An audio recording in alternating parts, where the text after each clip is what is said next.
Smash like and sub to the channel. Well, you are here. Before you leave, I'm Pat Mayo, and I'll see you next time. I like that. Mayo Experience. Mayo Experience. Mayo Experience. Mayo Experience.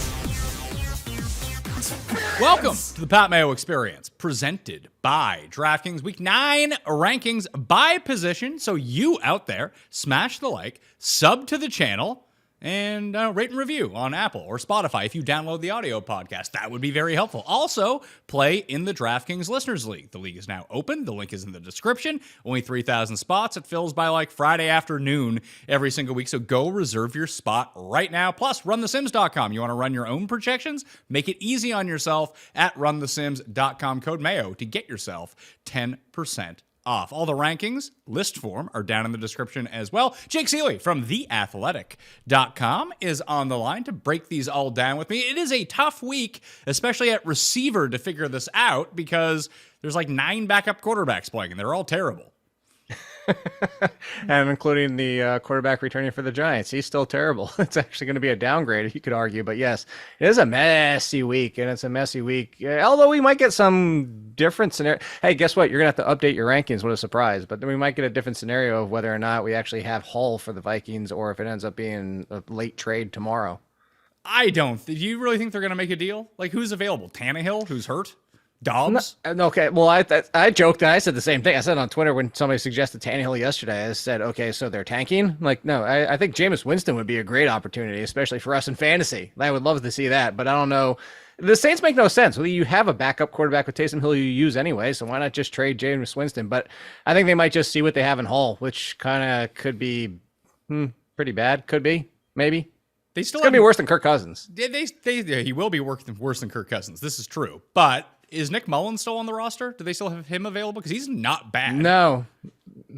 I forget where he was now. I actually looked. My first thought was, is it Nick Mullins? Because I remember if they kept Jaron Hall.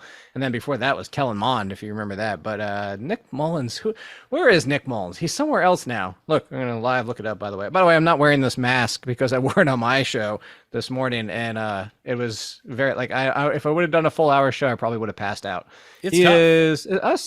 He says he's still with the Vikings. He must be on their practice squad. Oh, so he's probably going to be their backup going forward. I mean, if you're serious about winning, I know nothing about, what's the guy's name again? Jaron what? Jaron Hall. Jaron Hall? Jaron yeah. Hall. I don't know. Can you tell me about Jaron Hall? I could tell you he's a lot like Will Levis. Oh, that's not bad. That should give you an idea. Well, no, I mean, but I wouldn't expect yesterday's game. To be fair, and I know we'll just save it for the quarterbacks. Look, I just teased your show. So we'll tease Will Levis for when we get to that part of the show. All right, well, let's get to running backs immediately, full point PPR rankings, and we'll start with the injury report. There is one, and he's on bye. It's David Montgomery. No big deal there. He's probably going to return after the bye week. This is I don't have the guys included on IR because like A-Chain is technically eligible to come off injured reserve, I believe, in week 10. Although I think the Dolphins are on bye coming back from Frankfurt. I'm not sure about that. But let's just jump over to the running back rankings anyway. Alvin Kamara, number 1. Barkley, number 2, because they're going to run him 8,000 times during a game. Good matchup, too. Plus matchup for the Giants this week. Eckler, Kenneth Walker, Mostert in Germany in the early game. Then you have Breece Hall, Derrick Henry, Josh Jacobs, Joe Mixon, Pacheco, Pollard, Bijan Robinson, Rashad White, DeAndre Swift, your guy, Jonathan Taylor, James Cook, Ramondre Stevenson, Alexander Mattison, Zach Moss, why not? D. Mercado at number 20, Dameon Pierce, who gets, man, I had a friend who had a bunch of props on Dameon Pierce that were all tied to him scoring yesterday, and then just them giving the ball to Beck at the goal line every single time just threw him into orbit. It was kind of hilarious to watch. Gus Edwards and Justice Hill I have back-to-back only because of the matchup. Seattle's run D has been fairly effective, and I just think we'll see more. This strikes me more as a Justice Hill type of game than just bang it with Gus. They got up by a bunch against the Cardinals. I mean, that's how we kind of anticipated that would go. That's why we had Gus Edwards ranked so highly last week. And just like, oh, if they're going to be running the ball between the tackles or near the goal line, that's going to be Gus Edwards. Against Seattle, I could see the craftier Justice Hill getting a bit more involved than he was a week ago. I can see that as well. But hey, Gus Edwards is involved in the passing game for 2 weeks in a row now, 2 receptions last week. Nitpicking through, I mean, like I could just argue, but I mean, you're starting all these guys. We're now at that point too, where it's like, hey, if you have them, we need to start having a conversation after that. The DeMarcado thing, I thought was impressive. The fact that he did anything against the Ravens, he's clearly the guy until James Conner gets back. But I mean, outside of that, like I probably, no question about it, I would play Gus Edwards over Dameon Pierce. That's a full 50-50 split again. It was another 50-50 split. Now, not 50-50 for total touches, because there are other people involved again, but he and Devin Singletary had the exact same amount of touches for the second straight game, because they had the bye week mixed in there. So I would definitely play Gus Edwards over him. And I know Zach Moss keeps getting used and keeps getting involved, but I would still take the lead of Gus Edwards ahead of the second piece of Zach Moss, and I'd put Madison behind all of them. I put Madison even behind Dameon Pierce. Okay, so let's drop down. Zach Moss continues to produce even on limited touches. Maybe a limited touches is exactly what he needs to come in. It was almost like Jerome Ford against Seattle, where he had one touch in the first half, and then they used him as a closer coming down the stretch and didn't. It was just so weird. I assumed he was so hurt he could barely play that it was like, no, he's just resting in the first half. Now it's all Jerome Ford all the time in the second half as we blow this game against the Seahawks. But, okay, let's talk about those two. Let's talk about Madison first. I have him at 18 because he's still the lead technically, but maybe you're right. That's too high. Let's move him to a new spot. Chuba Hubbard is the lead in the Panthers backfield now. Do you think that is him stealing Sanders' job, or Sanders is just hurt and they're putting him in a uniform for reasons unknown? So I could have, if I just looked at the box score, I probably would have came away from that game and been like, yeah, you know what? Maybe Miles Sanders isn't 100% yet. And I talked about it on All in Football, and I said maybe it's like Jonathan Taylor when he came back, his first game back. And actually, Jonathan Taylor touched the ball more than Miles Sanders did. But then if you go back and watch the game, Miles Sanders didn't look hurt. He didn't look limited. He didn't get a lot of opportunities. Maybe they still are bringing him along slow, like no need to force it because Chuba Hubbard's looked good. Why force the issue? But you can't get out-touched by Raheem Blackshear in your first game back and tell me that there's not something else going on. I think Hubbard is clearly the lead. Does that mean he's going to get 80% of the work every single week? No, I'd probably think that Miles Sanders gets a little bit more involved, more in the short yardage, because maybe they just leave the passing game alone from him. They did what the Eagles did. They just took him a little bit longer to do it. He was involved so much. You remember the first 3 weeks? He was leading the league in targets for running backs, Miles Sanders. But now it's all Chuba Hubbard. So I would say this is probably more like a 65-30 and then the sprinkled in of Blackshear or something like that. So I do think Hubbard is the guy, and I would use Hubbard over both the split Vikings backfield and the split Texans backfield. Okay, so let's concentrate on Madison first. So Hubbard's at number 23. Then it's Jerome Ford, Jalen Warren, Darrell Henderson, who was splitting with Royce Freeman, and Royce Freeman ended up scoring the touchdown. Roshan at 27, Kareem Hunt at 28, Devin Singletary, and then A.J. Dillon at number 30 because I don't know, they just don't want to use Aaron Jones anymore. He's so... Like, when you constantly get out-touched by a guy who's, like, terrible in A.J. Dillon, it's a real problem if you've drafted any of these guys. So where does Madison fall? Like, the Jerome Ford thing is interesting because I do think that he is going to be the lead in this backfield, but they seem very committed to using 3 running backs now, and there's plenty of touches to go around because they do not want P.J. Walker throwing the ball. You are not wrong with that, which is if you told me my rankings, I would play, if just the choice between the two, I'd play Jerome Ford. The Madison situation is this. He's still clearly the lead. You brought it up. I think it was, I have it in my column. I don't remember the exact number. Let's see if I can find it, but I know it was over 60%. And then Akers was in the 30s. But it wasn't like Akers was that much better. Like people will see, oh, he scored the rushing touchdown, the first for the year for the Vikings. And it wasn't like Akers was great in that game, but we just had the week before that where Akers was pretty much out there the entire second half. It could be week in and week out. It might be 65% Madison, maybe Akers. The point being is now we have Jaren Hall and who knows at quarterback. So I'm just staying away from this as much as possible. I would play Ford. I think that your listing of Warren, Henderson, Roshan, like Henderson and Madison are basically in the same scenario now at this point, where Akers and Freeman are going to get their rushing touchdown potential, and they're kind of going to be the between the tens kind of guys. And with how those offenses work, I'd probably lean Henderson, although that's if Stafford's playing. We don't know. Stafford could be out too. Stafford's be looking at. I have Stafford as out in the rankings. Okay, because there's if Stafford's out, I would. There's talk about him going barely on Madison. Sorry. Yeah, there's talk of him going on injured reserve now. Yeah. So I would barely lean Madison over Henderson, but they're super close. So I think they're in the same situation. Yeah, well, so essentially, Madison is now one of the best of. It's not a talent situation because we know he's going to play like 60% of the snaps. We can't say the same about Warren or Henderson or Roschon or Kareem Hunt or Devin Singletary, whoever it may be. So that's giving him the boost over those guys. Let's talk about Dameon Pierce then. Would you play Dameon Pierce or Madison? I think I know it's CJ Stroud, and that was a down game. That was their first bad game. So not the Texans. That was their first really bad offensive performance since week 1. And CJ Stroud still made some really nice throws in that game. I would take Dameon Pierce on that offense. As crazy as it sound, I would take him on that offense over an offense led by Brett Rippon, Stenson Bennett, or Jaron Hall. Like I would just, because I know Stroud and I know that offense. Okay, that makes a lot of sense to me. And Tampa Bay is actually a defense you can run on. I mean, although the Bills didn't have many problems passing all over them, it is a situation where you do want to run the ball against them. That's usually the path of least resistance for any team there. So I think that kind of works out the middle tier. And this is a very important middle tier this week because we're talking like 22 to 30. Like the teams that went on by are guys that you use. I know, it kind of hurts. And I will say this, one positive that might come out of this for Madison is that if he clearly has the passing down work like Darrell Henderson does for the Rams, and why I would take Madison over Henderson, knowing like with your ranks that Stafford is out, is because where I said like Jaron Hall, and I said like Will Levis, I meant raw like fantasy production. Their skill sets are pretty much the opposite. Like, so Will Levis has a great arm. You're worried about his short to intermediate game and his decision making.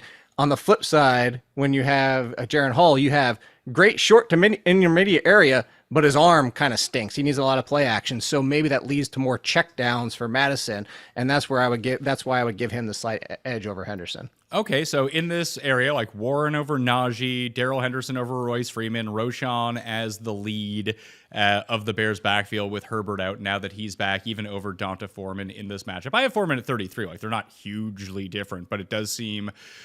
I mean, maybe they were protecting Donta Foreman by not playing him so late in that game, and they were just like, here, let's play Evans and see what happens. But Roschon looked the best of the three of them in a game where they were down by like 30 points most of the game. He did, and I think that was a little bit more for what you said, is that down late in the game and like why mess around with Donta Foreman at that point.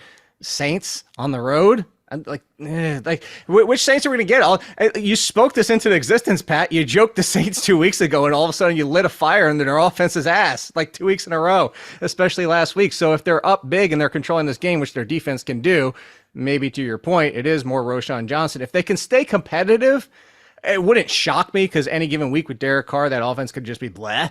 If they're competitive, I still think it would be more Foreman. But that relies on them being competitive. I'm curious about Indianapolis and their offense. Just as an aside from running back to begin with, is if you can kind of parse through it, because I have my screen open so I can share it with the people as I go through the rankings. What are the splits with Minshew of playing in Indianapolis versus playing on the road? Because it seems like every time that they play at home with Minshew, at least the last 2 weeks with the Browns and the Saints, two offenses that you wouldn't be like, man, they're good offenses. The teams just put up points on them.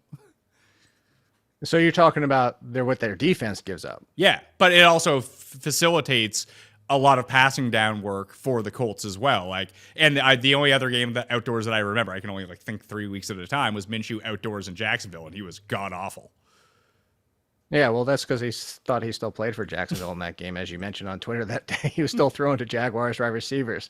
I don't know. I'm pulling it up right now. It's going to take me an extra second, but I could see Minshew. Are we pulling the Jared Goff split here? Is like when he's outdoors, he stinks? Is that what we're looking for? It's not so much that he stinks. I'm curious if their defense is better outside as well, because I think that it goes part and parcel. Like, if their defense can be a little bit better, I think that's less that Minshew has to do. So obviously his offensive performance fantasy-wise would be capped because of that. That they're just going to play shootout games at home. Like, I don't care if he throws 4 picks because he's going to throw the ball 70 times or something. So outdoor EPA is negative. He's got 3 touchdowns, 3 interceptions. Yard per completion is 9.2.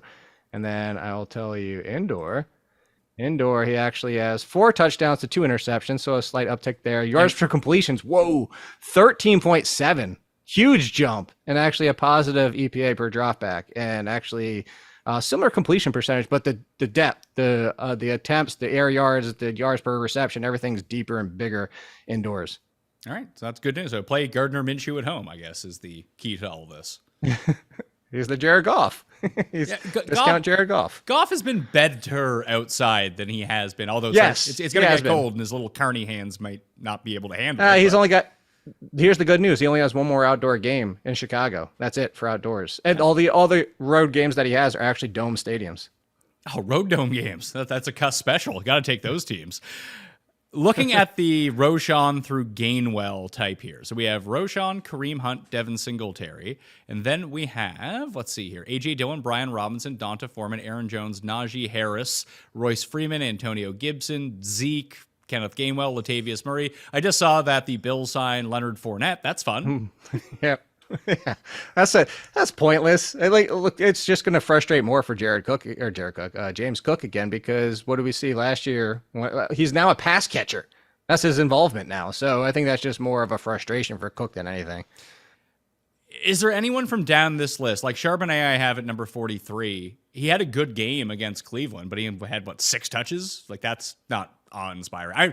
I think they averaged like 10 yards a carry against the Browns and decided to never run the ball. It was a very bizarre strategy from Seattle. They won, so it doesn't matter. Well, so they went away from it really quickly. So yeah, they had 8 rushes for Walker, 5 for Charbonnet, and it was 8 for 66 and 5 for 53. And then they both had 2 targets. Walker caught 1, Charbonnet caught 2. So the touches ended up being 56 to 44%. But, I think part of that was they got away from the run real quick because Ken Walker, I think he averaged like 10 yards per his first 4 or 5 and then went away from him. I think it just happened to be they were facing the Browns. They were having some success through the air. Charbonnet got mixed in. And I think that I'm not too worried about Charbonnet as in for Ken Walker. I think I'd have him a little bit higher just because of the upside of being involved with this offense. I think it really just had to do with, let's not forget, Kenneth Walker until Friday was limited in practice all week with that calf or hamstring, or which was it? He had it was one of the two. He had a calf injury. Charbonnet was the one dealing with the hamstring injury. So to look at the rankings, like, would you play, I don't know, Royce Freeman or Charbonnet? I think I'd play Royce Freeman. I would. Who's the quarterback? I know you don't have Stafford in there, but also the answer is it Rippon or Bennett? Like, Rippon, I'm just like, no, I forget it. I don't even care about potentially getting a rushing touchdown for Royce Freeman. And in that case, I think Bennett might have a little bit more upside for this offense. I think Bennett's got a lot of similarities, and this is why, to Stafford. And I'm not saying Bennett's ready. He could go out there and look like Daniel Jones or even Zach Wilson. But I think the style of his play mirrors Stafford, and why I would give a little bit more hope for Royce Freeman if it was Bennett. I'll bump Charbonnet up to 38 in between Antonio Gibson and Zeke. And these might be the decisions that you need to make this week. Like, my home league team was god awful, but I had made a very heavy investment in Alvin Kamara for this year because I thought he'd be really good. So my team was 0-3, and now I haven't lost since he's come back, but now I'm actually dealing with like real bye week problem where I have him, he's great, but now I need to piece together the rest of my running backs, and I have ETN on bye, so I need to figure out between like A.J. Dillon and Kareem Hunt and Jalen Warren. Like, one of these guys is going to be my running back too, and or potentially be a flex option as well. And I'm like, oh no, this is really bad. That is really bad. And depending on who some of the other actives are and stuff like that, like, I can see Jamal Williams getting into that for you. I'm just being into the mix because if they are stomping the Bears, you might get some Jamal Williams goal line late run and just what, because Kamara's been through the roof. You brought it up on the show last week, and then I actually went and looked through it of what is before last week. I don't know where he stands after week 8, but because you led me down that path, he was second only behind Travis Kelce in receptions since he's been active. Like, among everybody in the entire league heading into last week, he was second in receptions. That's absurd. Just play the guy. And it's every other week. It's like 12 catches, and then like 4 catches, and then like 13 catches, and 3 catches. So we're due for a very big week from Alvin Kamara, and he even scored 2 touchdowns last week. So that's a good bonus for him. So there you go. Wide receivers. Drake London I have as out in the injuries right now.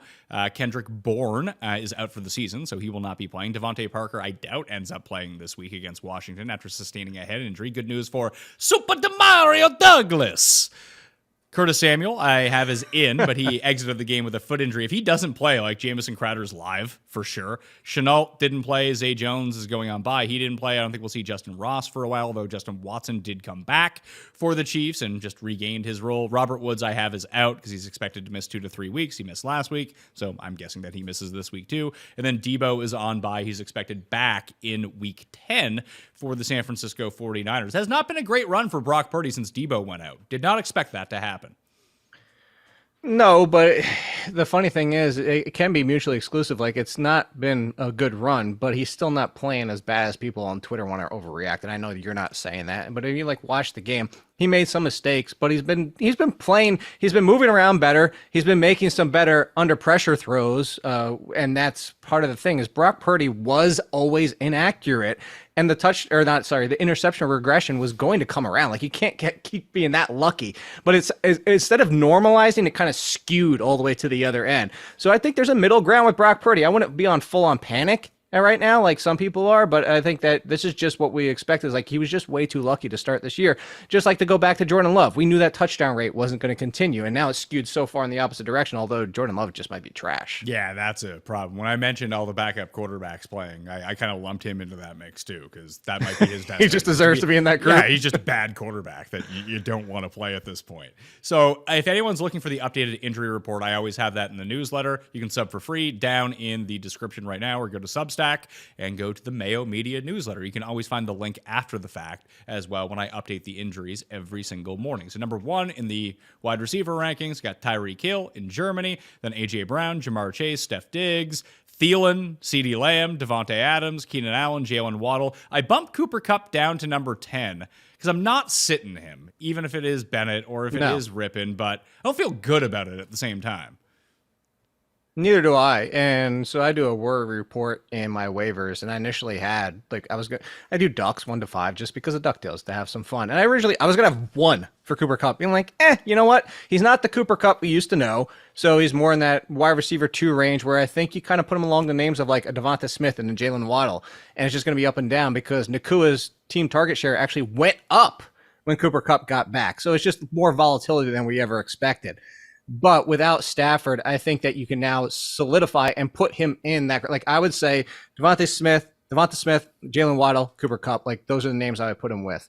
So I would slide him back even a little bit further. But like you said, even Pickens at 20, who's benching your top 20 wide receiver unless you're just flush and just fell into Adam Thielen and Puka Nacua so that you're overloaded with wide receivers. Yeah, so 11 through 20 is Jacoby Myers, who just continues to be great. We'll see what happens on Monday night. DJ Moore, T. Higgins, DK Metcalf, Terry McLaurin, who's been rejuvenated, Devonta Smith, Chris Olave, Puka, Mike Evans, George Pickens, Zay Flowers, Michael Pittman, DeAndre Hopkins. We'll see how he does on the road, although the Titans have been very good at home, very poor on the road so far this season. Nico, Godwin, Gabe Davis, Deontay Johnson, Garrett Wilson, Marquise Brown, Tyler Lockett. I still have Jordan Addison at number 31. Don't know. It's sort of like the worst version of the Cooper Kupp and Puka situation with him and Osborne. It is, but Addison has been great. And to go back to the Jaren Hall situation, is that actually fits very well for Jordan Addison, because you want that short to intermediate game, and he can throw those balls and throw people open. It's the deep field, it's the downfield stuff that you'd be concerned about. So keeping Jordan Addison in that range. Now, the names in front of him, like, I think he's got more upside than probably 5 to 10 of those guys. But given the risk, I mean, Jaren Hall could go out there and throw 11 for 35 and look like utter garbage. So you have to bake in that risk. But speaking of receptions like that and reception percentage, I was going to ask you the conversation to have. When are we moving Chris Olave further down? Like, the volume is absurd, but he's the only top 10 wide receiver in volume that's not even averaging double digits per game fantasy points, because he's catching 54% of his balls, and it's not him. Hold on. Part of the blame is to be put on Derek Carr. Chris Olave dropped a touchdown yesterday that hit him in the fucking head.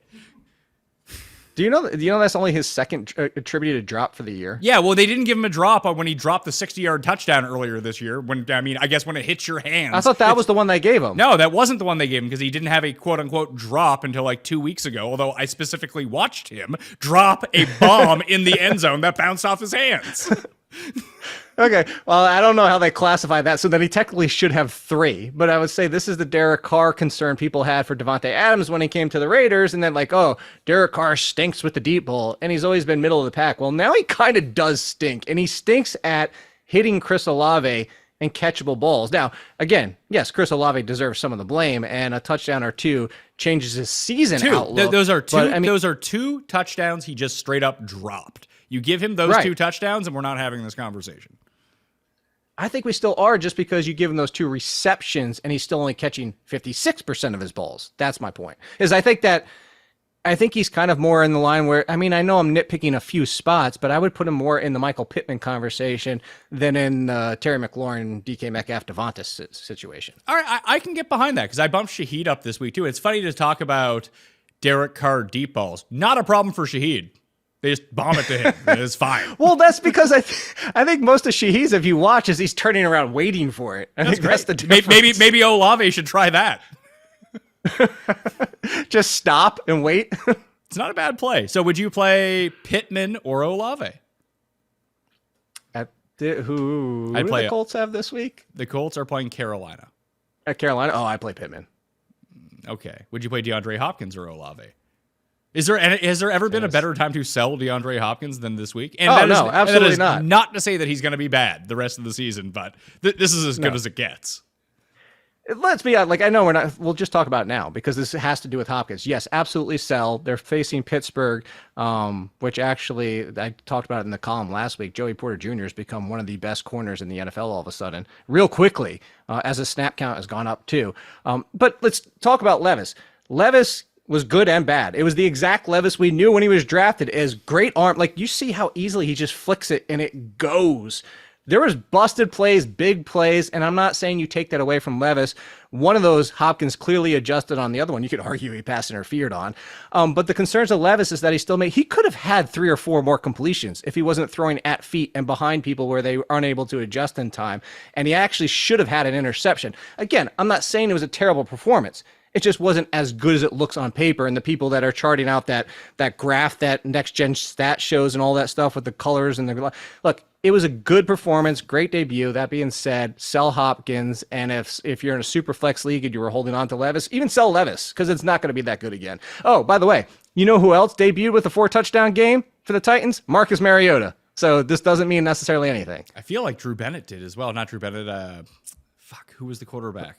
Billy Volek. Didn't he have the 4-touchdown game to Drew Bennett in his first? He was the greatest fantasy player for 3 weeks. Those 2. I remember I played against them one week and I couldn't tell you the year. I want to say 2006 might be the year, but they were unstoppable. I remember what it was too. Because I lost whoever my quarterback was.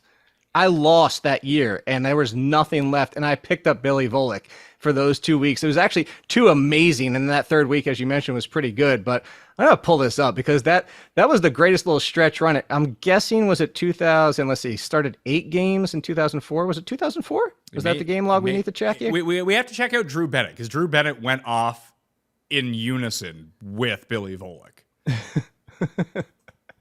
I know. Drew Bennett was big outside of that too, though. Let's see, 2004. I'm pulling up the game log here. Yep, it was 2004 because he threw 269 and 3 touchdowns in those the 2 weeks after that against Kansas City and Oakland. 426 and 4 and 492 and 4. You click on those 2 games and see what Bennett did in those games. I think one of them was like 11 for 210 yards and 3 touchdowns. All right, well, let's see. Receiving, what do we got here? We got Drew Bennett, 17 targets, 12 receptions, 233 receiving yards, and 3 touchdowns. That's the game I remember. That was the first one. What was the second one? The second one, oh my God, the second one was 17 targets, 13 receptions, 160 yards, and 2 touchdowns. It was a good. Good God. Good old Derek Mason, too. Had a big game in that second one. Derek Mason had a big game of 17-9, 121, and a touchdown. Billy Volek, throw him in the Hall of Fame. Put him in the Hall of Fame. Attempted 60 passes in the first one and 43 in the first one, 60 in the second one. There we are. The Will Levis 2.0. He's Billy Volek 2.0. 2.0. That's what you're getting from Will Levis. So then don't sell him. Yeah, seriously. I don't think who's giving you anything for Will Levis unless you're playing super flex or 2 quarterback. Well, that's what I was gonna say. I specifically only said super flex because of all the injuries, because people might not even have a second quarterback right now anymore. So going down the list a little bit more, we stopped at Addison at number 31. So then I have Michael Thomas and KJ Osborne at 32 and 33, Josh Downs, Tank Dell, DeMario, Amari Cooper, Shaheed at 38, Tyler Boyd at 39, Brennan Cooks at 40, then Christian Watson. What a bummer this is for Christian Watson. He got hurt, and by the time he came back, his quarterback stinks. I know. I had Christian Watson in a couple spots. I had him a holdover in my home league and our auction keeper. So I'm disappointed as well. But yeah, Jordan Love is trash. That's entire offense is trash, honestly. They might be in the top of the draft looking for a new quarterback.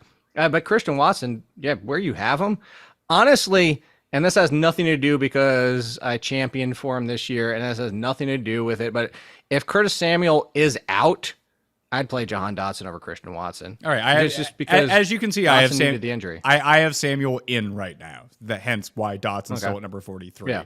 And I do think that basically Jamison Crowder would sub into where Curtis Samuel is right now in that game, and then Dotson would move up a little bit. Although it's not an easy matchup against the Patriots. It's not, but the 2 weeks ago when Curtis Samuel was in and out, which apparently was an injury, not just a poop situation, Jahan Dotson had a decent game 2 weeks ago and then had an amazing game in week 8 because Curtis Samuel's injury. So I don't disagree with you that Jamison Crowder steps up and into Samuel, but the good part about that is Dotson steps up to being the number 2. Howell actually knows he exists. And to your point about not just the matchup, Howell attempted another game of 50-plus passes last week, so it took a lot for Dotson to get there. It was fun after I went all in on Sam Howell against the Giants 2 weeks ago, and then I looked at him for DraftKings this week. I was like, no, thank you, and I think he was the highest scoring quarterback. I think it was, yeah. I went back to him, but I didn't go back to him as enough. I was just like, oh, this is going to be interesting because the Eagles are actually susceptible against the pass. I was not expecting that. Holy crap, that was amazing. Well, we're going to have the conversation on Friday on the DraftKings show with Tambo and myself. Shout out to Tambo. He won $100K last night, so that's pretty good. Nice. Yeah, got to have those big wins good throughout the course of the season, but him and I are both qualified for King of the Beach, so we need to come in the top 75 of 250 this week to advance to Miami in 2 weeks' time. And I'm trying to figure out what I want to do at quarterback and just scanning through it early, because it's all main slate. All the best quarterbacks are basically, Tua and Mahomes are playing on Sunday morning. That's not eligible for that slate. That's out. Herbert plays on Monday night, and the Sunday night game is Buffalo and Cincinnati. So no Allen and no Burrow. It's like, ooh, it's slim pickings at quarterback on the main slate. It's like Lamar, and that might be it. Lamar. Maybe you do Minshew against Carolina. Bryce Young, the Indianapolis pass defense. It's funny. It's funny you say that because I used Bryce Young to win the seat to begin with. But I do. It's not that I worry. It's just I think it's because that's why I brought up to you. I have ulterior motives for a lot of this stuff. But why I brought up to you about this Colts indoors thing that will they give? Or is their defense good on the road? And then just all of a sudden there's not going to be any points in that game. That's a good one. Would you rest Daniel Jones against the Raiders defense? I was going to play Derek Carr. He might run. Oh, I could see that as well. I guess those rookie corners. Yeah. I would not expect a repeat for Dak, even though Sam Howell just lit up the Eagles. You could, just pay up for Hurts. Yeah, Hurts is the other guy. Hurts and Lamar. But if Hurts isn't running, I dropped him down when we get to the quarterback rankings. I dropped him down a bit because he's noticeably gimped up. It didn't matter last week. Well, it didn't because he threw for so many touchdowns, obviously. But I do think that Dallas's defense and the secondary is a little bit better. They can generate a bit more pressure. And if he's not able to run as much, I know that they faked the tush push and everything, but he fumbled once on that. Then they audibled. They didn't audible out of it. They designed a new play out of it and scored a touchdown. But the fact that they weren't willing to do that more often in that game really led me to believe that he's actually kind of hurt and they don't want to hurt him more. Oh, I think that's a valid point, which is why I think I put him at QB3 last week, which who cares, whatever, you're playing no matter what. But that just, you said it, is that worry of the not running. You lose part of that upside. I was going to pull up the adjusted points allowed that I had for over on the Athletic to see some of these matchups, to see what their run game for Seattle, because I was going to go back to Lamar and what Seattle's like against the run. They're middle of the pack.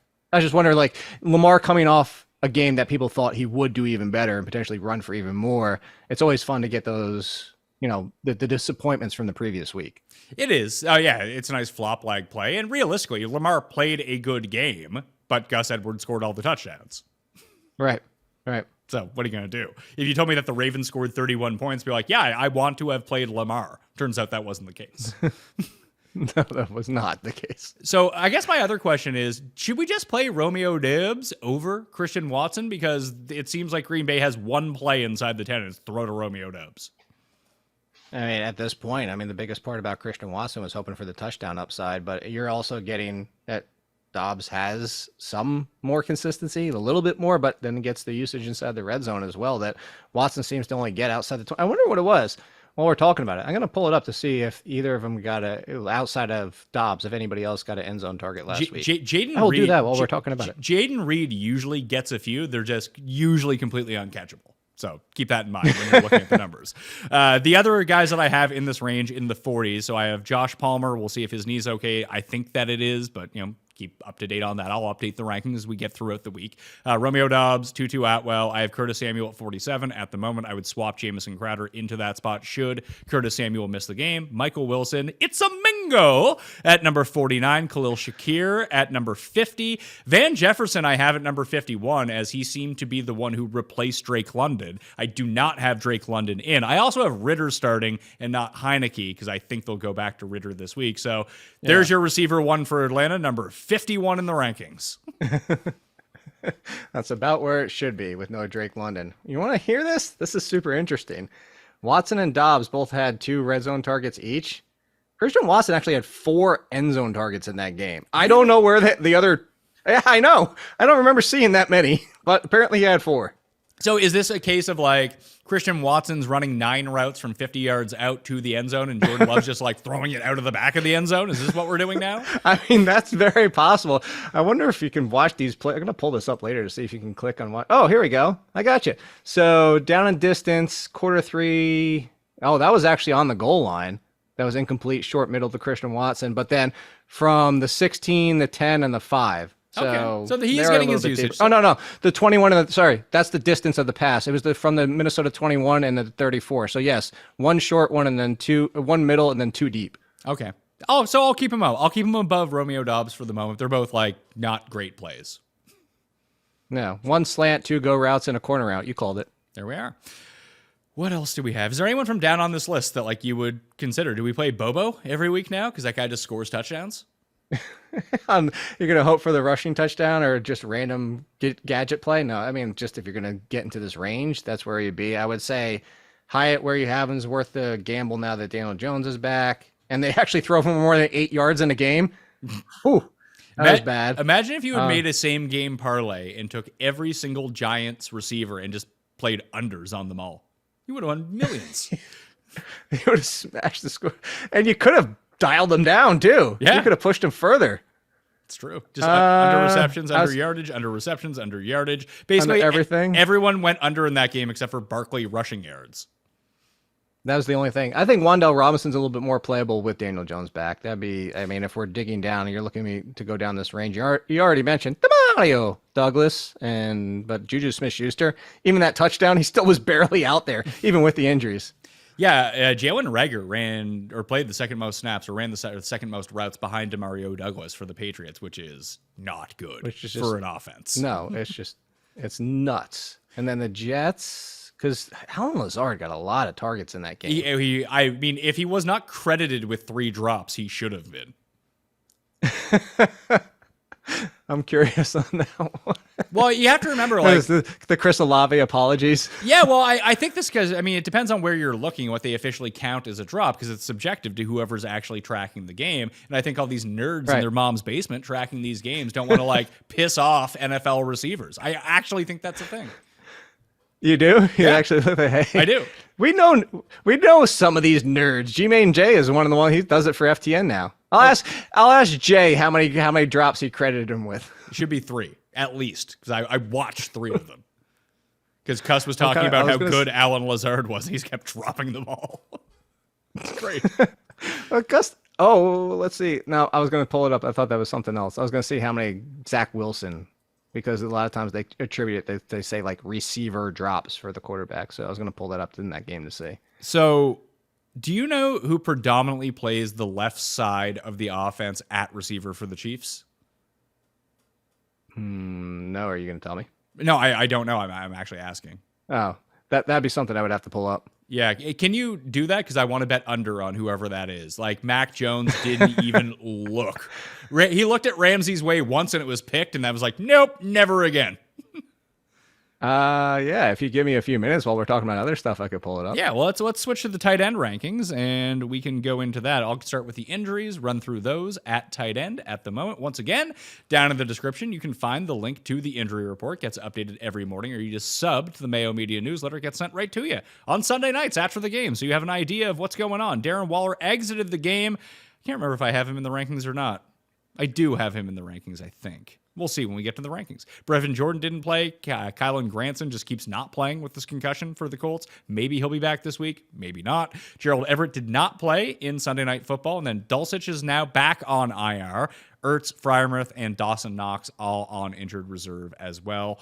For the rankings themselves, Kelsey, Andrews, Hawkinson, Goddard, Kincaid at number 5, Taysom Hill at number 6, Kyle Pitts at number 7, Dalton Schultz, Trey McBride, Logan Thomas. There's Darren Waller because of the chance of the re-aggravation of that injury. That's something he's been dealing with all season long, so it's not surprising to see him finally leave a game, and that's something that we're going to have to deal with the entire way through. Then David Njoku, Jake Ferguson, Jonnu Smith, Cade Otton, Luke Musgrave, Connor Hayward, Hunter Henry, Michael Mayer, Cole Kmet. I actually kind of think that Michael Mayer has a good game on Monday night. Because because of the matchup? Well, he's been cussed guy all year. Because he's like, this guy's going to be a breakout star. He drafted him in our keeper league. He finally dropped him this week. So, of course, he's going to go off. That's, yeah, I mean, the cuss special is all you need to know right there. Where did you, scrolling through, because I was still pulling this up at the same time, where did you have McBride? Okay. I was going to say, if you can do it in that game. Yeah, McBride no at number problem. 9. I mean, McBride, as someone who, McBride won me like $750 after I was winning nothing. I went in.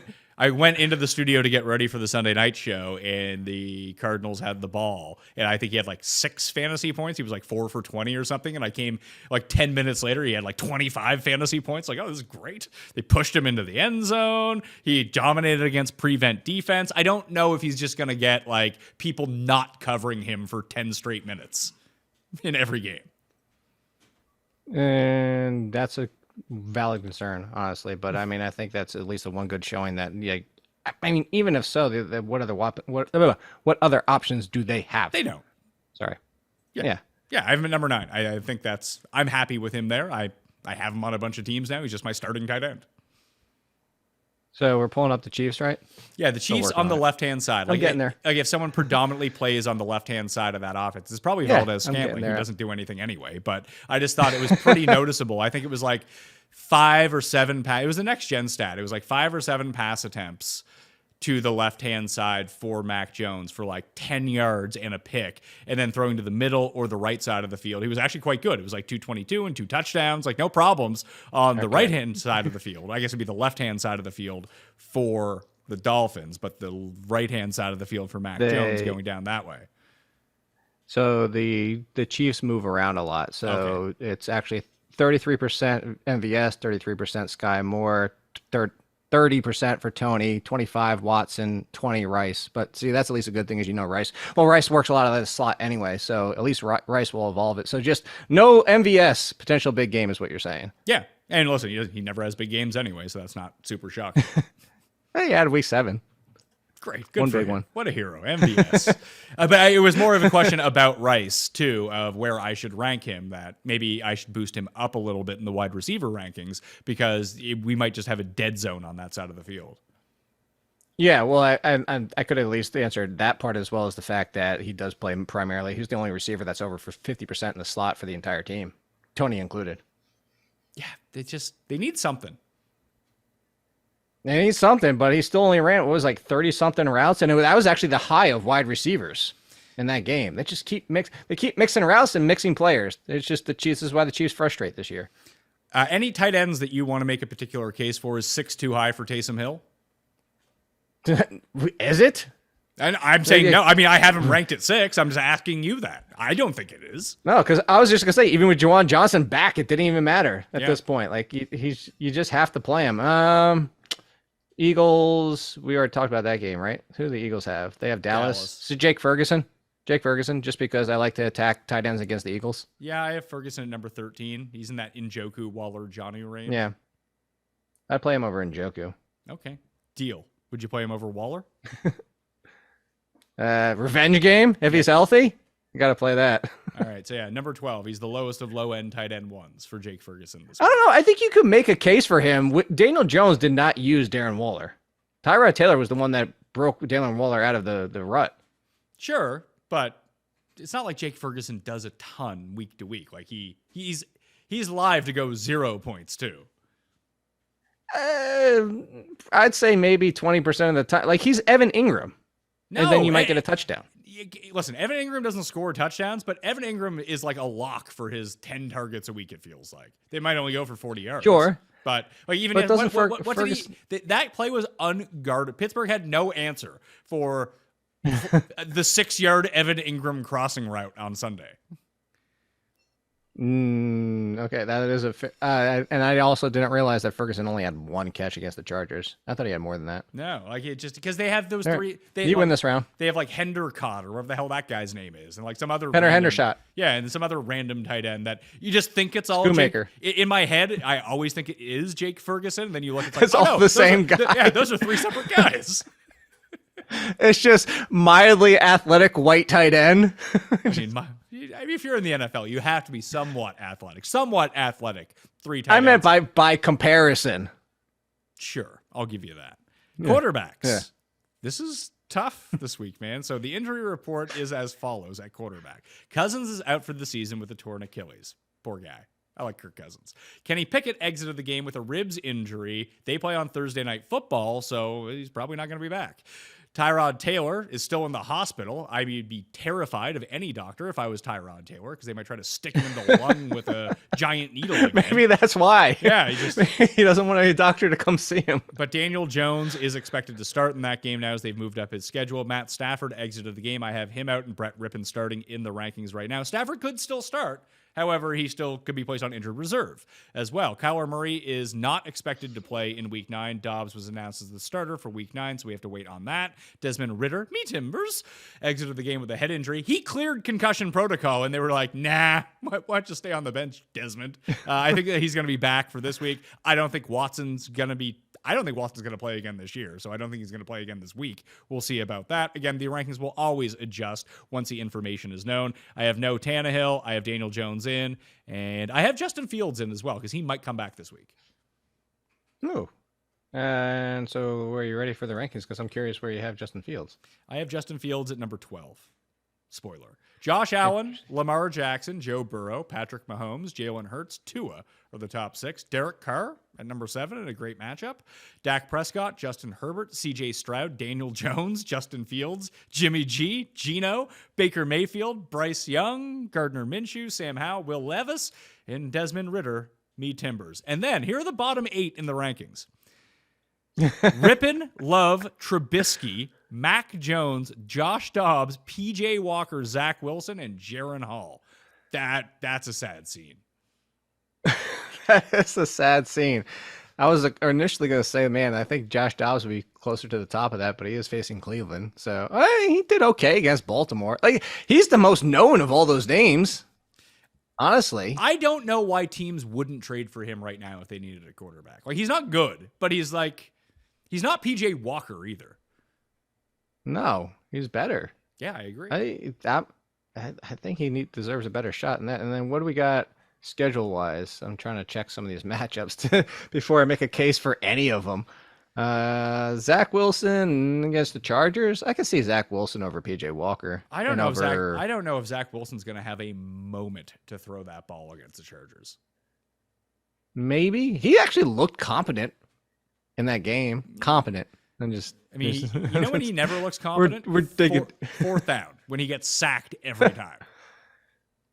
I'll admit, the Giants were in his face a lot in that game. Sure, but they have no offensive linemen. Everyone's going to be in their face every game, and the Chargers have a better pass rush than the Giants do. No.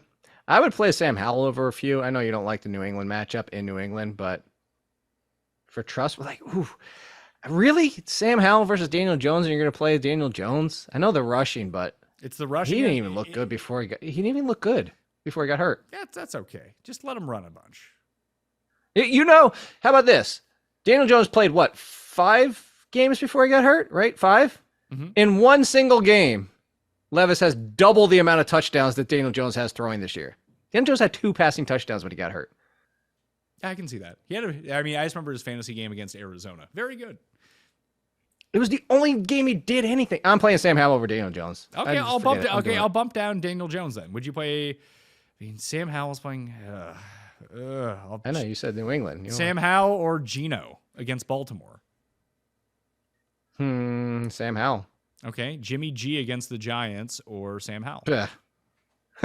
Sam Howell. I don't want to play Jimmy. If I put it this way, jokes aside, if I didn't want to risk Sam Howell getting me a 3, which is certainly in the realm of possibilities, he's done it twice now, I would play Jimmy Garoppolo. All right, so I think that's pretty good. Like, if you're gonna pick up someone, Carr is probably the guy to pick up.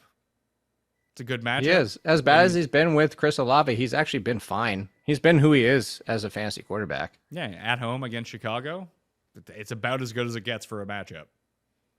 Yeah. All right. Defenses before we get out of here, Jake. Guess who I have as the number 1 defense? Hold